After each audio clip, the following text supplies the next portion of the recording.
Ժամը 18-ն Open Media-ի ուղիղ եթերում Renews լրատվականը շարունակում է իր աշխատանքը, մենք աշխատում ենք հանուն Հայաստանի Հանրապետության, ես Անինեմ Զաքարյան, բարի երեկո։ Առանց ավելորդ աղմուկի մենք շարունակում ենք թարմացնել աշխարհի լրահոսը ամենօրյա ռեժիմով։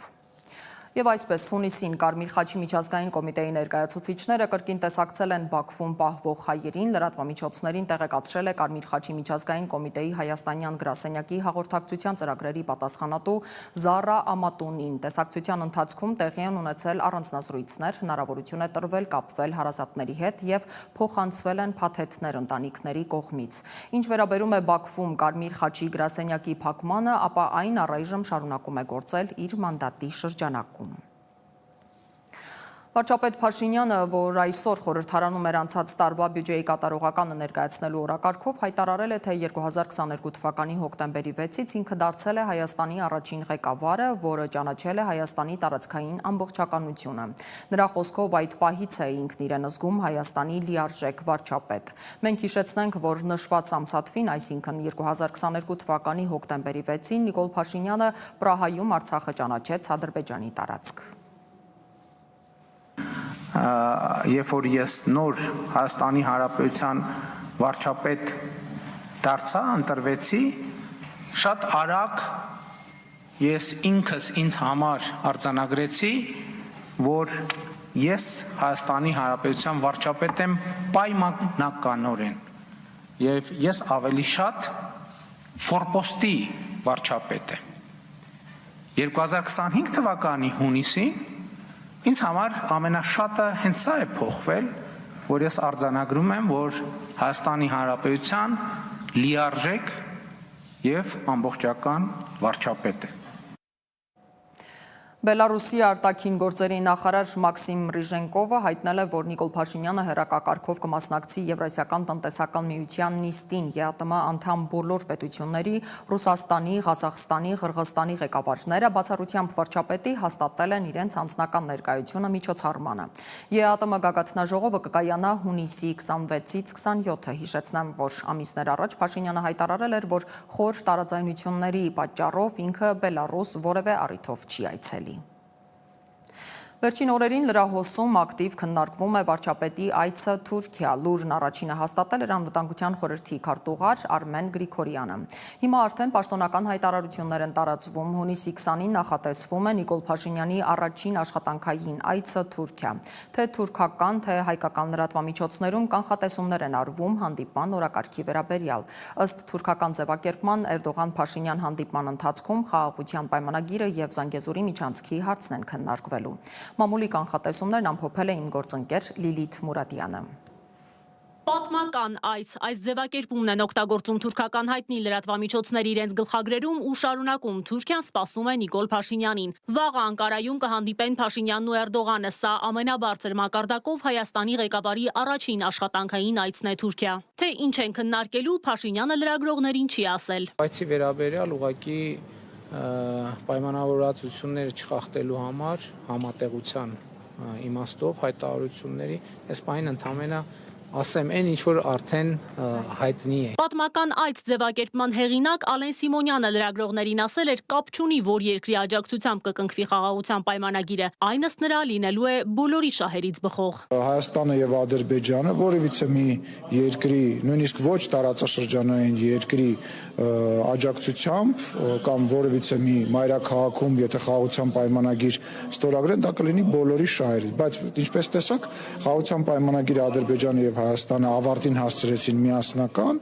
եւ երկու կողմը կորոշեն, էլի, երբ որ դրա ժամանակը գա, թե որտեղ կկնքեն, ինչ միջնորդություն կլինի միջնորդություն, թե ընդհանրապես միջնորդության կարիք չի լինի։ Թուրքական լրատվամիջոցները հղում անելով իրենց դիվանագիտական աղբյուրներին գրում են, որ Էրդողանն ու Փաշինյանը քննարկելու են խաղաղության պայմանագիրն ու Զանգեզուրի միջանցքի հարցը։ Ըստ հոդվածագիրների Անկարան հույս ունի, որ Փաշինյանը, չնայած երկրի ներսում հանրային ու քաղաքական անհամաձայնությանը, պատրաստ է նոր քայլերի Զանգեզուրի միջանցքի վերաբերյալ։ Թուրքական լրատվամիջոցները կանխատեսում են, որ Էրդողանի հետ բարձր մակարդակի շփումները կուժեղացնեն նաև Փաշինյանի դիրքերը երկրի ներսում, հատկապես հաջորդ տարի սպասվող ընտրություններից առաջ։ 24 News-ը, որին առաջինն էր հայտնի դարձել Թուրքիա մեկնելու լուրը, գրում է, որ իր ունեցած հավաստի տեղեկություններով Փաշինյանը Էրդողանի հետ քննարկելու է խաղաղության պայմանագրի կամ նմանատիպ մեկ այլ փաստաթղթի ստորագրումը։ Այն հնարավոր է ստորագրվի կամ սեպտեմբերին Վաշինգտոնում կամ դեկտեմբերին Էմիրություններում։ Լրատվամիջոցի աղբյուրն ասել է, որ Փաշինյանին հաջողվել է սահմանադրության փոփոխության նախապայմանը հանել բանակցություններից, ադրբեջանցիներին ցույց տալով, որ ոչ մի սոցհարցումով դրան հասնել ուղղակի հնարավոր չէ, եւ նմանատիպ զարգացումները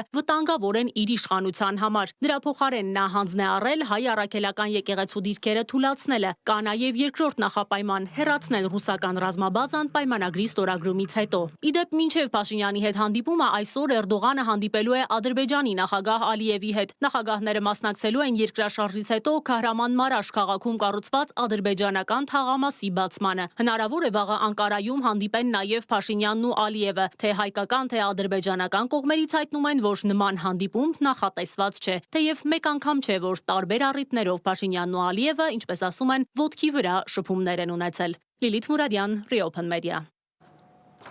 Ազգային ժողովի հերթական թեժ նիստին վերադառնանք, Հայաստան խմբակցության պատգամավոր Քրիստինե Վարդանյանը հայտարարեց, որ այս պահին հայ առաքելական եկեղեցին ավելի շատ հետևորդներ ունի, քան երբևէ, եւ եթե ազգային եկեղեցին պաշտպանելու համար պետք է բանտարկեն, ապա ըստ դաշնակցական պատգամավորի Հայաստանի բանտերում դժվար թե կարողանան բոլորին տեղավորել։ Ես չեմ պատրաստվում այդ բառապաշարով անդրադառնալ ձեր բոլոր գրառումներին եւ մտքերին, ճիշտն ասած, որ շատ էլ ուզենամ, չեմ էլ կարող։ Դուք անմրցելի եք այդտեղ հատակը անդադ ծագելու մրցույթում, չնայած չէ, մի քաղաքական գործիչ կա, որ մրցում է այդտեղ ձեզ հետ, եւ դա քաղաքական գործիչ Աննա Հակոբյանն է, ամեն դեպքում ձեր ընտանիքին է պատկանում անընդհատ հատակը ծագելու մրցանակը։ Հայ ժողովրդին հիմա չի հետաքրքրում։ Գնացեք, հենց հիմա Բաղրամյանում ցույց անող անհետ կորածների ծնողներին տեսեք, որ հարցն է հետաքրքրում։ Հետաքրքրում է արդյոք սրբազաններից որևէ մեկը ենթադրյալ կուսակրոնության ուխտը խախտել է, թե իր երեխան որտեղ է։ Հարց ինձ այսօր այստեղ բերող վարորդին տաքսում ագարակից չեր հետաքրքրում կուսակրոն հոգևորականներից որ մեկն է ուխտը խախտում, հետաքրքրում էր հեղուկ գազը ինչու է այդքան թանկացել։ Կուսակրոն հոգևորականների ենթադրյալ իրենց ուխտը խախտելու հետևանքով, ջերմունքում հիմա թուրքերը։ Կուսակրոն հոգևորականների ենթադրյալ իրենց ուխտը խախտելու հետևանքով եք դուք Սոնա Մնացականյանին ավտոյի տակ գցել եւ հեռացել։ Մեր որ մի խնդիրն է այս խնդրի հետ կապված։ Ուրեմն ինչի եք այս խնդիրը արհեստականորեն օրակարգ բերել։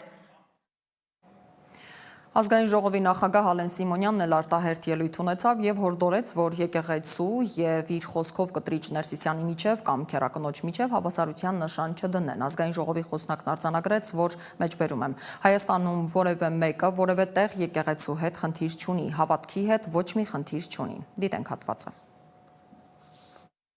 Եվ հետաքրքիրը գիտեք որն է եկեղեցու խոսակցության մեջ, որ եկեղեցու կողքը կանգնած հայտարարած մարդիկ հիմնականում կաթոլիկ են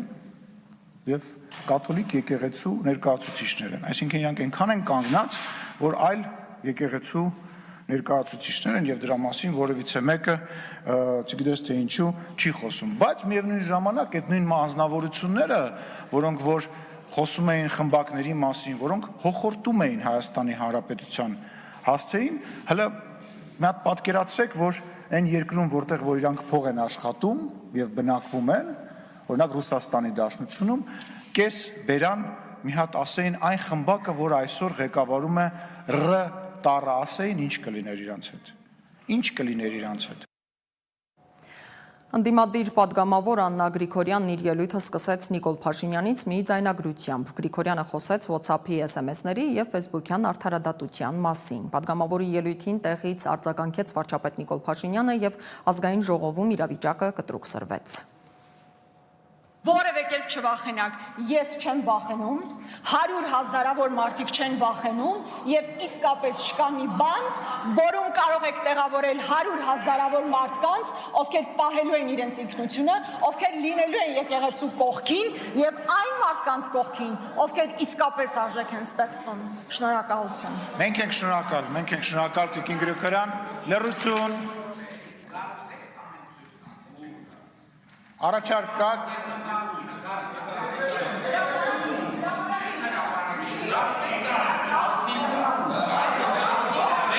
Լավ, դալիճում լրություն, պարոն վարչապետ, դրա մասին ելույթի ժամանակ։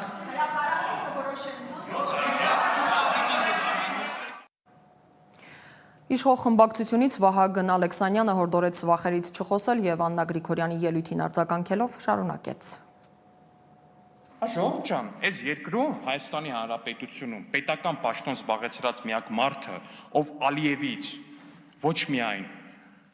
հավանություն, այլև երաշխավորագիր է ստացել, դա Ռոբերտ Քոչարյանն է։ Նույն խմբակցությունից Էլինար Վարդանյանը անդրադառնալով սեփականության ազգայնացմանը նշեց. «Մեջբերում եմ, չեմ կասկածում, որ անելու եք, խլելու եք»։ Պատգամավորը խոսեց ներդրումների կտրուկ անկման մասին, համեմատելով 2023-ի ուղիղ ներդրումները, որոնք կազմում էին $584 միլիոն, իսկ նախորդ տարի $138.5 միլիոն։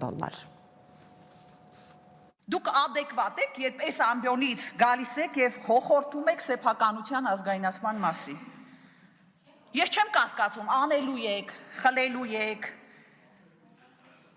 Ու ձեր շարքերում եղած գործարարների, այն որ օրը մեջ մի հատ սուպերմարկետ են բացում ու չգիտեմ ինչ գույքեր են ձեռք բերում, պետք եղավ իրանցնել եք ազգայնացնելու։ Ձեր էստեղի նստած գործարարներին եք ազգայնացնելու։ Բայց հասկանում եք, թե դրանով ինչ լուրջ հարվածի տակ եք դնում արկա եւ հնարավոր ներդրումները։ Թեմայի մասին մեծ ռեպորտաժ կունենանք երեկոյան գլխավոր թողարկման ժամին 21:00-ին։ Շարունակենք թողարկումը։ Կառավարության հետ ազգայնացնելու մտադրությունը լուրջ քննարկումների առիթ է դարձել։ Տնտեսագետները մտահոգություն են հայտնում այս քայլի հնարավոր հետևանքների վերաբերյալ։ Նման որոշումները կարող են ազդել երկրի տնտեսական միջավայրի վրա։ Անհրաժեշտ է խորը վերլուծություն նման քայլերի ռիսկերը գնահատելու համար։ Անշուշտ սա բացասական ազդակ է մասնավոր բիզնեսին, երբ որ պետությունը փորձում է ազգայնացնել այս կամ այն ոլորտը կամ ռազմական նշանակություն ունեցող ձեռնարկությունը, քանի որ եթե դա տեղի ունենում մեկ կազմակերպության նկատմամբ, ապա ինչու մի օր կարող է իրենց նկատմամբ չլինել։ Սրա հետևանքով մենք կարող ենք էական ներդրումային վիճակի վատթարացում ունենալ, բացի այդ պետությունը կարող է բավականին շատ նոր դատական գործեր ունենալ այս երևույթով եւ հետեւաբար մի քանի անգամ ավել պետք է մտածել ազգայնացման որոշում կայացնելուց առաջ։ Սամվել Կարապետյանը 2 ամսով կալանավորվել է, փաստաբանները լրագրողներին տեղեկացրել են, որ բողոքարկելու են կալանքի որոշումը, որն ըստ նրանց ակնհայտ ապօրինի է։ Սամվել Կարապետյանը, որ մեղադրվում է իշխանությունը զավթելու հրապարակային կոչ անելու մեջ, ուղերձ էր հղել իր աջակիցներին, որոնք հավաքված էին դատարանի առջև։ Նա իր մեղադրանքն անվանել է շինծու, կալանքն ապօրինի։ Կարապետյանը վստահեցրել է, որ մշտապես լինելու է իր ժողովրդի եւ հայ առաքելական եկեղեցու կողքին։ Իմ գործընկեր Սիմոն Հովանեսյանն է շարունակում հետևել իրադարձությունների ընթացքին եւ ներկայացնում թարմացումներ։ Դիտենք ռեպորտաժը։ Սամվել Կարապետյանը 2 ամսով կալանավորվեց։ Մամուլում տարածվող տեղեկությունների համաձայն նրան տեղափոխել են նոր կառուցված Արմավիրի քրեակատարողական հիմնարկ։ 3 գիշեր կալանավորումը որպես խափանման միջոց որոշեց դատարանը 2 օր առաջ արած այս արտահայտության հիման վրա հարուցված քրեական գործով։ Եթե չհաջողվի քաղաքական գործիչներին, ուրեմն մենք էլ մեր ձևով ենք մասնակցելու այդ ամեն ինչին։ Իշխանությունները վտանգ տեսան, մասնավորապես Նիկոլ Փաշինյանն ասաց. «Հեսա մենք մեր ձևով կմիջամտենք ձեզ»։ Դա քրեական գործի տեսքով եղավ։ Կարապետյանին մեղադրում են իշխանությունը զավթելու բռնի կոչեր հնչեցնելու համար։ Ես ինչքան էլ ժողովրդավարություն ամենակոշտ եւ ամենակոպիտ միջոցները կձեռնարկեմ ցանկացած նման դեպքում։ Իսկ եթե այդ իմ ձևովը մոմ վառելն էր, ինչու միանգամից քրեական գործ հարուցվեց։ Փաշինյանը ասաց, թող ցուցմունքով դա ասի։ 4 ժամ տևած դատավարության ընթացքում փաստաբաններն ասում են 3 ժամն իրենց հիմնավորումներ, թե ինչու չկալանավորել։ Հոդվածը ծանր է, հիմքերը երերուն։ Բնականաբար այս քրեական վարույթի շրջանակներում ամբողջությամբ զետեղված նյութերը չեն խոսում քրեական օրենսգրքով մեղծագրված հիմնավոր ինչպես կասկածի մասին, այնպես էլ հիմքերի մասին։ Ուստի կարող եմ այս բան միայն նշել, որ որոշումը ակնհայտ ապօրինի է։ Սամվել Կարապետյանը իր աջակիցների համար կոչ էր պատրաստել, ասելով, որ չի հանձնվելու։ Կարդաց եղբորորդին Նարեկ Կարապետյանը։ Ցավոք դատարանը վառ օրինակ ծառայեց օրենքի եւ իրավական երկիր ունենալու հույսով ապրող մեր ազգին, ապացուցեց, որ դեռևս ընդունակ չէ գործել ինքնուրույն, հանուն արդարության եւ առանց հանձնարարությունների։ Ամուր եղեք, մեր հաղթանակին այլընտրանք չկա, առաջ Աստված։ Երեք փաստաբանները նշեցին, որ պատրաստվում են բողոքարկել դատարանի որոշումը։ Այդ ժամանակ դատարանի ներկայացրած կալանավորման հիմքերին դեռ չէին ծանոթացել։ Մանրամասներն իմանալու համար փորձեցինք կապվել փաստաբանների հետ, դեռ արձագանք չենք ստացել։ Քրեական գործին զուգահեռ գործարարի ընտանիքին պատկանող Տաշիր պիցցայի առնվազն 8 մասնաճյուղի աշխատանք է կասեցվել երեկո այսօր։ Սիմոն Հովանիսյան, Վարդան Պողոսյան, Reopen Media։ Մայրաթորն էլ անարձագանք չի թողել Սամվել Կարապետյանի կալանավորումը, տարածելով հայտարարություն, որտեղ նշվում է քրեական դատարանն ակնհայտորեն տեղի տալով իշխանության բացահայտ ճնշումներին որոշել է կալանք կիրառել ազգային բարերար Տիար Սամվել Կարապետյանի նկատմամբ։ Նրա նկատմամբ իրականացվող հետապնդումը վարչապետի հակաեկեղեցական գործողությունների հերթական դրսևորումն է, նպատակ ունենալով վախի ու սպառնալիքի կիրառմամբ հայոց եկեղեցուն զրկել հավատավոր իր հոտի աջակցությունից։ Խստորեն դատապարտելով ամոթալի այս վարքագիծը գնահատում ենք այն որպես հարված, ինչպես Հայաստանի Հանրապետության վարկին ու հեղինակությանը, այնպես եւ հայոց եկեղեցուն մեջբերման ավարտը։ Եկեղեցի պետություն ճակերտավոր երկխոսությունն արդեն միջազգային հանրության թեման է դարձել, մասնավորապես BBC-ի 2018 թվականին հիացմունքով հայկական Թավշյա հեղափոխության մասին պատմող BBC-ն անդրադարձել է Փաշինյանի հակաեկեղեցական արշավին, նշելով, որ սա չլսված արշավ է ընդդեմ եկեղեցու։ Արևմտյան հեղինակավոր լրատվամիջոցը հիշեցրել է, որ Արցախյան երկրորդ պատերազմում կրած պարտությունից հետո ամենայն հայոց կաթողիկոսը Փաշինյանի հրաժարականի կոչ արեց եւ հարաբերությունները վերջնականապես փչացան։ Բայց աշխարհիկ եւ հոգեվոր իշխանությունները սովորեցին գոյակցել մինչեւ անցյալ շաբաթ, երբ արդեն վարչապետը կոչ արեց պաշտոնանկ անել եկեղեցու առաջնորդին։ BBC-ն իր հոդվածում ներառել է նաեւ այն փաստը, որ վերջին հետազոտությունները ցույց են տալիս, որ մարդիկ հայ առաքելական եկեղեցուն ավելի շատ են վստահում, քան կառավարությանը։ Մինչև Իրան-Իսրայել հակամարտությանն անդրադառնալը մի թարմ լուր կարդամ, Արտակ Զեյնալյանն ընտրվեց Սահմանադրական դատարանի դատավոր, Արտակ Զեյնալյանին այսօր ազգային ժողովի փակ գաղտնի քվեարկությամբ միաձայն ընտրել են Սահմանադրական դատարանի դատավոր, կողմ 67 եւ 0 դեմ ձայներով։ Հիշեցնենք, որ Զեյնալյանը 18-19 թվականներին եղել է Հայաստանի արդարադատության նախարարը։ Շարունակենք։ Այժմ Իրան-Իսրայել հակամարտության մասին Իսրայելի տարածքում վերջին հրթիռային հարվածներից հետո հրապարակվել են տուժածների վերաբերյալ նոր մանրամասներ։ Իրանն ու Իսրայել օդային պատերազմի 7-րդ օրը սկսվել է Իրանի կողմից Իսրայելի Ֆոնդային բորսայի շենքին հարվածներով։ Հարձակման հիմնական թիրախներից են եղել նաև Իսրայելի պաշտպանության բանակի հրամանատարության եւ հետախուզության շտաբը, պաշտպանության բանակի հետախուզական ճամբարը։ Իսրայելական կողմից հայտնում են, որ հարվածել են Արաքի ծանր ջրի հետազոտական ռեակտորի մոտակայքում գտնվող տարածքին, որը Իրանի միջուկային ծրագրի մաս է կազմում։ Իրանի պաշտոնյաները նշում են, որ ճառագայթման վտանգ չկա, քանի որ օբյեկտը տարհանվել էր հարձակումից առաջ։ Իսրայելի պաշտպանության նախարար Իսրայել Կացը հայտարարել է, որ Իրանի դեմ ռազմական գործողության նպատակներից մեկը Իսլամական Հանրապետության գերագույն առաջնորդ Այաթոլլա Ալի Խամենեիի գոյությանը վերջ դնելն է։ Թեհրանի ծայրամասերում կեսգիշերից հետո ակտիվացվել է հակաօդային պաշտպանությունը։ Իսրայելի բանակը հաստատել է, որ առավոտյան հարվածների շարք է եղել Թեհրանի եւ այլ քաղաքների ուղղությամբ։ Նույն ժամերին Իրանը Իսրայելի պաշտպանության բանակի գնահատմամբ մոտ 30 բալիստիկ հրթիռ է արձակել Իսրայելի ուղղությամբ։ Հրթիռակոծության տակ են հայտնվել կենտրոնական Հոլոն եւ Ռամատ Գան քաղաքները եւ հարավում գտնվող Բեեր Շևայի Սորոկա հիվանդանոցը, որտեղ բուժվողներն ու անձնակազմը հրթիռակոծության պահին ապաստարանում էին։ Նախնական տվյալներով 70 մարդ է վիրավորվել, որոնցից 6-ը ծանր վիճակում են։ Իսրայելի ընդդիմության առաջնորդներից Բեննի Գանցը դժգոհել է, որ իրենք թիրախավորում են Իրանի միջուկային ենթակառուցվածքները եւ հրթիռային կայանները, իսկ Իրանը հարվածում է Իսրայելի հիվանդանոցներին ու երեխաներին։ Իսրայելի պաշտպանության նախարար Իսրայել Կացը հայտարարել է, որ դա ամենավատ տեսակի ռազմական հանցագործությունն է եւ Խամենեին պատասխանատվության կենթարկվի իր հանցանքների համար։ Նրա խոսքով ինքը եւ վարչապետ Նեթանյահուն հանձնարարել են բանակին ուժեղացնել հարվածները Իրանի ռազմավարական եւ Թեհրանում կառավարական թիրախների դեմ, նրա խոսքով այաթոլլաների ռեժիմը խարխլելու համար։ Իսրայելի արտգործնախարար Գիդեոն Սաարը վստահ է, որ Իրանը միտումնավոր է թիրախավորում խաղաղ բնակիչներին։ Ցախալն էլ հարվածել է Իրանի Արաքիի եւ Նաթանգիի միջուկային օբյեկտներին, նաեւ բալիստիկ հրթիռների եւ հակաօդային պաշտպանության համակարգերի համար հումք եւ բաղադրիչներ արտադրող գործարաններին։ Իրանի պաշտոնական ԻՌՆ գործակալության տվյալներով Թեհրանը միջազգային ատոմային էներգիայի գործակալությանը տեղեկացրել է հարձակման մասին, Իսրայելին մեղադրելով շարունակական ագրեսիայի եւ միջուկային օբյեկտների վրա հարձակումներն արգելող միջազգային օրենքներին հակասող գործողությունների մեջ։ Իրանի արտգործնախարարի տեղակալ Քազեմ Ղարիբաբադին հայտարարություն է տարածել, զգուշացնելով Միացյալ Նահանգներին Իսրայելի եւ Իրանի միջև որևէ ուղղակի միջամտությունից։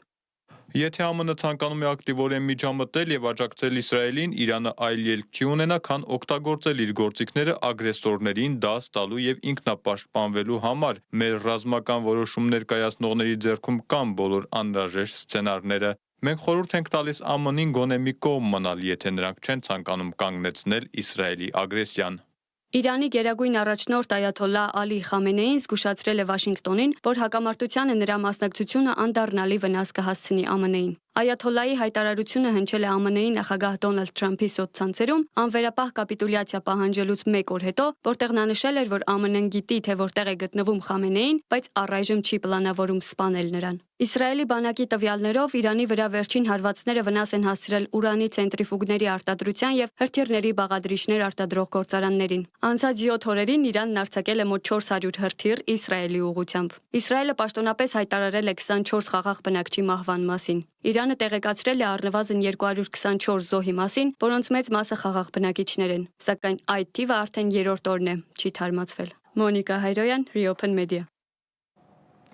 Մենք շարունակում ենք իսրայելա-իրանական հակամարտությունը քննարկել փորձագետների հետ։ Դավիթ Կենջոյանը իմ գործընկեր զրուցել է ռազմական փորձագետ, զինված ուժերի պաշտոնաթող գնդապետ Հայկ Նահապետյանի հետ։ Նահապետյանը համոզված է իսրայելա-իրանական հակամարտությունը ոչ թե մարելու, այլ ավելի ծավալվելու ներուժ ունի։ Նա կանխատեսում է նաև միջազգային կանոնների փոփոխություն համաշխարհային հարթակներում, միաժամանակ զգուշացնում, որ Հայաստանը պետք է զգոնություն պահպանի, այդ թվում փախստականների հոսքերի կառավարելիության հարցում։ Թուլացմամբ ուժեղանում է թուրքական գործոններ։ Իրան-իսրայելական հակամարտությունն աստիճանաբար վերածվել է ուղիղ ռազմական առճակատման։ Արդեն 6 օր շարունակ կողմերը փոխանակում են հրթիռային հարվածներ, պատճառելով ավերածություններ եւ զոհեր երկու կողմերում։ Ռազմական փորձագետ Հայկ Նահապետյանի դիտարկմամբ Իսրայելը խնդիր է դրել վերջնական հաղթել Իրանին։ Երկու ճանապարհ կա։ Առաջին՝ ներքին հեղաշրջում, այաթոլլաների կառավարման ինստիտուտի վերացում, որը կուղեկցվի անջատողական տրամադրություններով, հաշվի առնելով, որ Իրանը բազմազգ պետություն է, որտեղ պարսիկները 50% են։ Կա երկրորդ էթնիկ խումբը ազերի են, երրորդը քուրդ են, չորրորդը բելուջ են։ Այս փուլը ոնց որ թե ձախողվեց։ Ուրեմն երկրորդ փուլը ռազմական գործողություններ, որը պետք է վերաճի պատերազմի, այսինքն ցամաքային օպերացիա, որը երկարատև է, մոտ 1.5 միլիոն զինազնակացի սահմանի մոտ կենտրոնացի, որը ներխուժի Իրան։ Պաշտոնաթող գնդապետի համոզմամբ հակամարտությունը կարող է ել ավելի սրվել։ Ինչ այս պահը Իսրայելը իրականացրել է հրթիռային հարվածներ եւ հատուկ գործողություններ, թիրախավորելով Իրանի ռազմական եւ գիտական ղեկավարությանը։ Սակայն ինչպես նշում է Նահապետյանը, Իրանը կարողանում է դիմակայել նման մասշտաբի ռազմական ճնշմանը։ Իսրայելը միջուկային զենք կարող է օգտագործել։ Բայց հաշվի առնելով այն իրողությունը, որ Իրանը փաստացի առաջին 1-2 օրը Մոսադի հատուկ օպերացիաներից հետո բավականին այսպես ռազմական ղեկավարության եւ գիտական ղեկավարության կորուստներ ունեցավ, շատ արագ համալրվում է, հաշվի առնելով, որ Իրանը մեծ հաշվով ինքը ռազմականացված պետություն է, այո, պատժամիջոցների տակ 78 թվից գտնող երկիր է։ Նշանակում է, որ այս հերար հրթիռակոծումները շարունակվելու են։ Հակամարտության երկարաձգման վտանգի մասին խոսելիս ռազմական փորձագետը մատնանշում է Չինաստանի դերակատարումը։ Կարծում եմ, որ պատերազմը շարունակվելու է, ինչի համար, որտեղ Չինաստանը հիմա որպես կողմ ոչ հայտարարված ռազմատեխնիկական համագործակցություններ իրականացնում Իրանի հետ։ Ու ասել են 3 ինքնաթիռ, ես կարծում եմ շատ ավելին է, հիմնականում հոբ համակարգերը, որը որ դիվերսիոն խմբերը Մոսադի կարողացան առաջին երկրորդ օրը ոչնչացնել, հոբ համակարգերը։ Թեև Իսրայելը հայտնի է իր հակահրթիռային պաշտպանությամբ, մասնավորապես երկաթե գմբեթով, փորձագետը նշում է, որ բալեստիկ հրթիռների մի փոքր մասն է խոցվել, մնացածը հասել են թիրախներին։ Իրանի հիպերձայնային արագությամբ հրթիռների մարտագլխիկը, եթե իր մեջ կրեց տերմոբար այնպես ինչպես ռուսներն է, ես կարծում եմ Իսրայելի համար եւ ոչ միայն Իսրայելի դե բավականին մեղմ ասած խնդրահարույց է, եթե ոչ ուղղակի ամեն ինչ կարող են Իսրայելի տարածքում ոչնչացնել։ Եվ այդ վտանգը կա։ Նախկին զինվորականը նշում է հակամարտության սրման հետ մեկտեղ Հայաստանը ակամա վերածվել է տարանցիկ պետության։ Դեպ Հայաստանը հիմա այս պայն արդեն երկու պետության համար տրանզիտ երկիր է դարձել։ Չինաստանի եւ Հնդկաստանի ուսանողները, տուրիստները եւ աշխատողները տարբեր ֆիրմաներ, որոնք Իրանում են, Հայաստանով պետք է դուրս գան։ Այստեղ այդ առումով Հայաստանը կարող է նաև որպես միջանցք անցանա։ Իրано-իսրայելական հակամարտության խորացումը համաշխարհային հարթակում ռազմական ու քաղաքական վերադասավորումների պատճառ կարող է դառնալ։ Այս գործընթացում տարածաշրջանի պետությունները անկախ իրենց կամքից կարող են հայտնվել ավելի մեծ խաղում։ Դավիթ Գենջոյան, Մկրտիչ Խաչատրյան, Reopen Media։ Սահմանային մեղրին վերածվել է տարանցիկ անցակետի պատերազմող Իրանից հեռացող մի շարք երկրների քաղաքացիներ նախընտրել են հենց մեր երկրով վերադառնալ հայրենիք։ Ինչ ծավալների հոսքի մասին է խոսքը, որքան են թանկացրել տաքսու վարորդներն իրենց ուղևորձը եւ այլ հետաքրքիր մանրամասներ Հայաստանի հարավային կետից, դիտենք ռեպորտաժը։ Մենք մոտ 1 ժամ է արդեն մեղրի անցակետում ենք, մարդկանց հոսքը չի դադարում։ Անցակետում կան նաև մարդիկ, որ սպասում են իրենց ընտանիքի անդամներին, որոնք ժամեր անց կհասնեն մեղրի։ Իմ ընտանիքը դեռ Իրանում է ապրում։ Նրանք մի քաղաքում էին,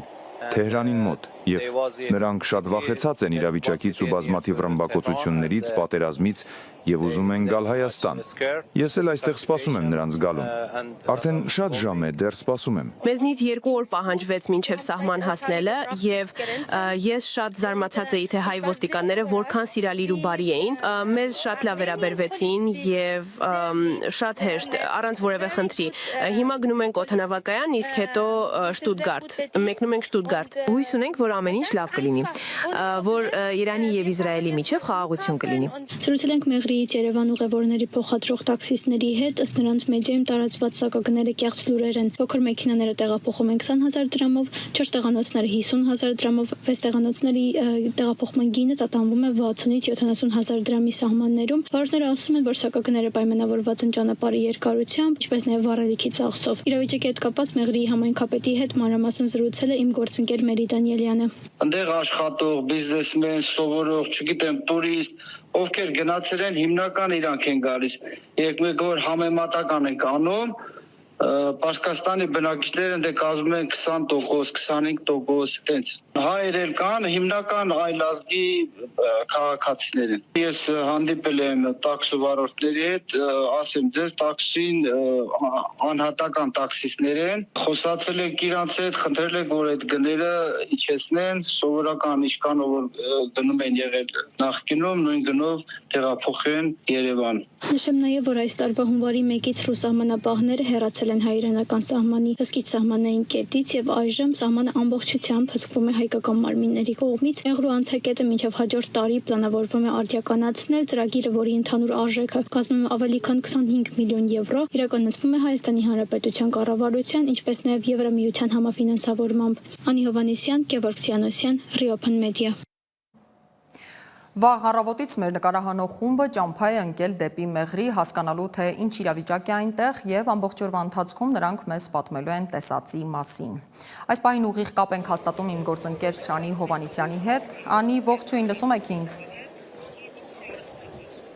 Ողջույն Անի, մենք ձեզ շատ լավ լսում ենք։ Պատմեք, ինչ է այս պահին այդտեղ կատարվում, ինչ է տեղի ունեցել եւ ինչ Դուք մեզ լսում եք։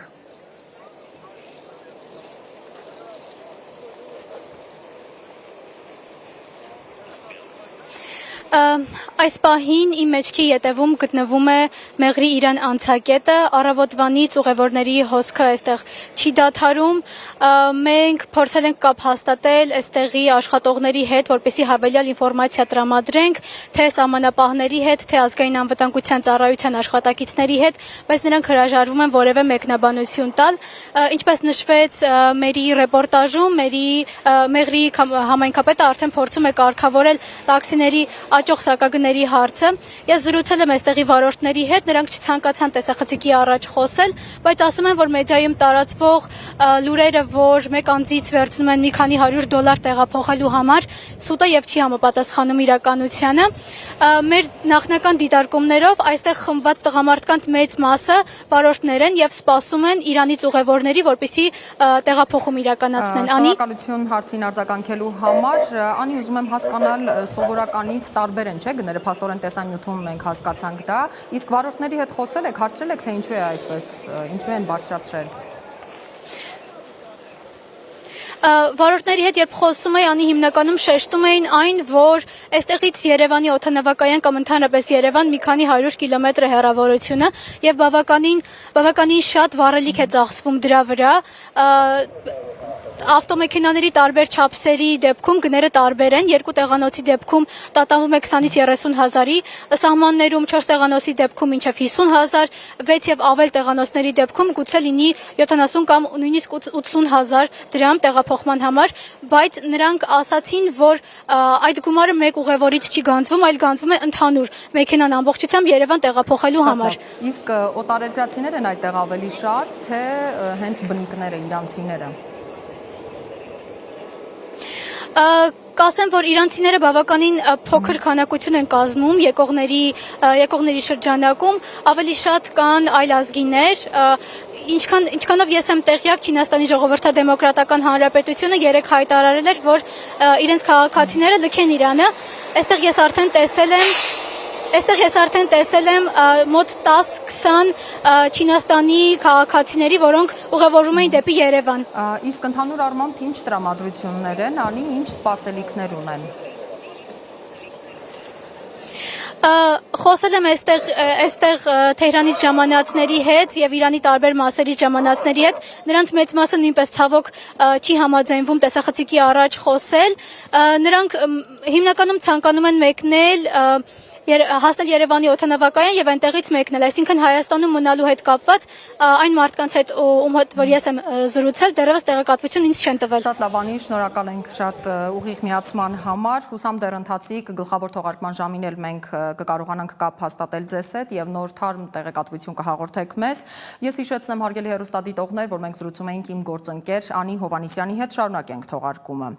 Հայաստանում Ռուսաստանի դեսպանությունը հաղորդագրություն է տարածել Իրանում գտնվող իր քաղաքացիներին տեղեկացնելով Իրանի հետ Հայաստանի սահմանի նորդու զագարակ անցակետով ցամաքային ճանապարհորդության լրացուցիչ տարբերակները դիտարկելու մասին։ Նշվում է, որ Իրանի եւ Հայաստանի միջև սահմանը բաց է Ռուսաստանի քաղաքացիների համար։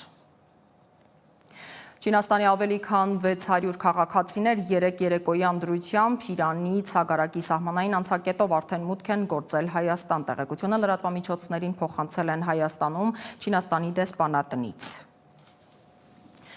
Պուտինը եւ Սի Ցինփինը քննարկել են Մերձավոր Արևելքում տիրող իրավիճակը։ Ռուսաստանը եւ Չինաստանը հավատարիմ են նույնական մոտեցումներին, խստորեն դատապարտում են Իսրայելի գործողությունները, որոնք խախտում են ՄԱԿ-ի կանոնադրությունը։ Բացի այդ, Մոսկվան եւ Պեկինը ելնում են այն փաստից, որ Մերձավոր Արևելքում իրավիճակի կարգավորումը ռազմական լուծում չունի։ Ռուսական զորքերը Դոնբասում եւս մեկ բնակավայր են գրավել, այս անգամ կենտրոն խմբավորման ստորաբաժանումների վերահսկողության տակ է անցել Դոնեցկի ինքնահռչակ հանրապետության Նովո Նիկոլաևկա գյուղը։ Ռազմական գերատեսչությունում մեկ օրվա ընթացքում ուկրաինական բանակի ընդհանուր կորուստները գնահատել են ավելի քան 1350 մարդ, սեփական կորուստների տվյալներ ռուսական կողմն ինչպես միշտ չի հրապարակում։ Միաժամանակ Մոսկվան եւ Կիևը փոխանակել են ռազմագերիներ, որոնց թիվը եւս չի նշվում։ Ռուսաստանցի գերիներն այժմ Բելարուսում են, որտեղից կտեղափոխվեն Ռուսաստանի բուժհաստատություններ բուժման եւ վերականգնում անցնելու համար։ Ուկրաինայի նախագահ Զելենսկին հաստատել է ռազմագերիների փոխանակումը, նրա խոսքով Կիև վերադարձվածների թվում են զինված ուժերի, ազգային գվարդիայի եւ սահմանապահ ծառայության զինծառայողներ, որոնց մեծ մասը գերության մեջ է եղել դեռ 2022 թվականից։ Իսրայելի եւ Իրանի միջև հակամարտության թեժացման ֆոնին Հունաստանի ազգային պաշտպանության նախարար Նիկոս Դենդիասն արտակարգ խորհրդակցություն է անցկացրել զինվորականների հետ։ Օրակարգում երկրի հակաօդային պաշտպանության հարցերն էին։ ՀՕՊ միջոցները Մերձավոր Արևելքում տեղի ունեցող իրադարձությունների պատճառով գտնվում են լիակատար մարտական պատրաստվածության մեջ։ Հիշեցնեմ, Նիկոս Դենդիասը պաշտպանության նախարարի պաշտոնը ստանձնելուց անմիջապես հետո առաջարկել էր Հունաստանի համար ստեղծել բազմաշերտ հակաբալիստիկ պաշտպանական վահան։ Ապրիլին վարչապետ Կիրիակոս Միցոտակիսը խորհրդարանում ներկայացրել էր այսպես կոչված Աքիլեսի վահան համակարգը։ Անհետ կորածների հարազատները Երևանից փակ են պահում Բաղրամյան պողոտան, նրանք բողոքում են ազգային անվտանգության ծառայության արդեն նախկին տնօրեն Արմեն Աբազյանի պաշտոնանկությունից, նա էր գլխավորում անհետ կորածների հարցերով հանձնաժողովը։ Մարդիկ մտավախություն ունեն, որ Աբազյանի պաշտոնանկությունից հետո ոչ ոք չի զբաղվելու այս հարցով։ Բանակցողի փոփոխությամբ անընդհատ նույն այս պտույտը, որ կատարում ենք պաշտոնյաների պաշտոնանկության, հետո գալու, ասելու, դե գիտեք, մենք նոր ենք, նոր պետքա ծանոթանանք գործընթացի հետ, սա իհարկե սպառում է հոգեպես, բարոյապես հարազատներին։ Ներքին գործերի նախարարությունից հայտնում են, որ ոստիկանությունն անցած 1 օրում բացահայտել է 121 հանցագործություն, որոնցից մեկը նախկինում կատարված դեպքերից 13-ը վերաբերում են թմրանյութերին, 10-ը ֆիզիկական ներգործությանը, 8-ը խարդախությանը։ Բացահայտվել են նաև կողոպուտի, շորթման, կենդանիների նկատմամբ դաժան վերաբերմունքի, կաշառակերության, զենք զինամթերքի առգրավման, բուժաշխատողի կողմից մասնագիտական պարտավորությունները չկատարելու, սուտ մատնության դեպքեր։ Նախկինում կատարված հանցագործություններից բացահայտվել է շորթման 1 դեպք, հայտնաբերվել 10 հետախուզվող, կամավոր ներկայացել է 5-ը։ Ռենյուս լրատվականի հաջորդ թողարկումը ժամը 21-ին է, իսկ ժամը 22-ի թողարկումից անմիջապես հետո ապահովում ենք ձեզ բազմալեզու լրատվություն մեր սոցիալական հարթակներում։ Իսկ ես Անին եմ Զաքարյան, մենք աշխատում ենք հանուն Հայաստանի Հանրապետության, կհանդիպենք գլխավոր թողարկման ժամին առայժմ։